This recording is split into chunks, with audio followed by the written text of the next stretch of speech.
10 லட்சம் ரூபாய் நிவாரணம் வழங்கிட்டு பல்வேறு விமர்சனங்களுக்கு உள்ளாயிட்டு இருக்கு. அந்த இடத்துல பொருளாதார சூழ்நிலை சரியில்லை, அவங்களுக்கு வருவாய் இல்லை, வேலை வாய்ப்பு இல்லை அப்படிங்கிறது தான் அங்க இருக்கிற பெரும்பாலான மக்கள் சொல்றாங்க. இந்த வேலை வாய்ப்புக்கு அரசு ஏதாவது வழிவகை செய்யறதுக்கு எதிர்க்கட்சி என்ற முறையில் வலியுறுத்தும். அதாவதுங்க, இன்னைக்கு ஒவ்வொரு நிலையிலையும் அவர்களுக்கு தகுந்த வேலைவாய்ப்பு இருக்கத்தான் செய்யுது, இல்லை என்றெல்லாம் இல்லை. கள்ளச்சாராயம் விற்கிறதுனால குறைந்த விலையில் கிடைக்குதுன்னு சொல்லி தான் கள்ளச்சாராயத்தை போய் நாடுகிறார்கள். ஆகவே கள்ளச்சாராயத்தை அழித்து விட்டால் இந்த மரணம் ஏற்படாது.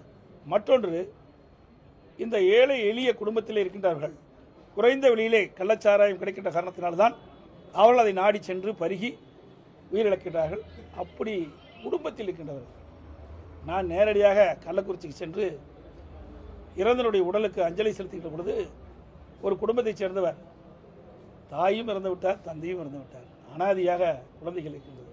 அதை பார்த்த உடனேயே மனிதாபிமான முறையில் அந்த குழந்தைகளுடைய எதிர்காலத்தை எண்ணி நான் அறிவித்தேன்.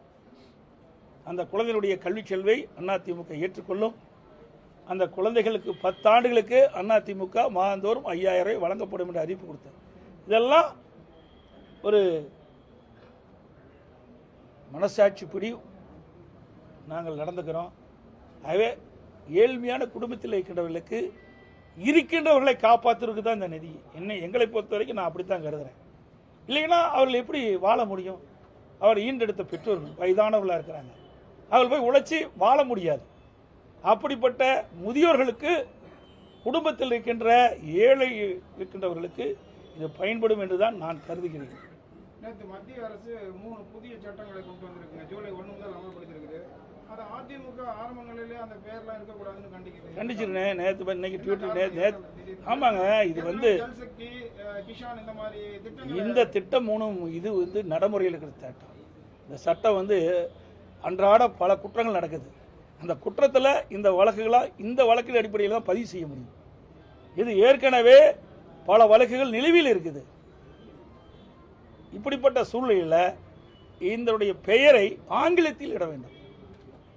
இந்த பெயர்களை ஆங்கிலத்தில் சொன்னதான் சரியா இருக்கு. ஏன்னா நம்முடைய நாட்டை பொறுத்த வரைக்கும் இன்றைக்கு பல்வேறு மொழிகள் பேசுகின்ற மாநிலம், எல்லாத்துக்கும் பொதுவானது ஆங்கிலம்.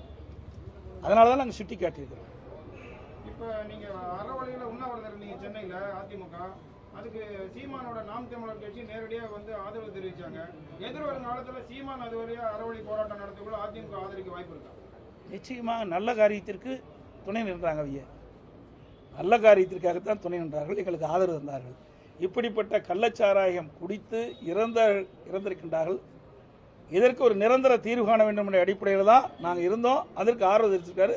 அப்படிப்பட்ட ஒரு நல்ல காரியத்திற்கு அவர்கள் உண்ணாவிரதம் வந்தால் எங்களுடைய அதிமுக அதற்கு ஆதரவு கொடுக்கும்.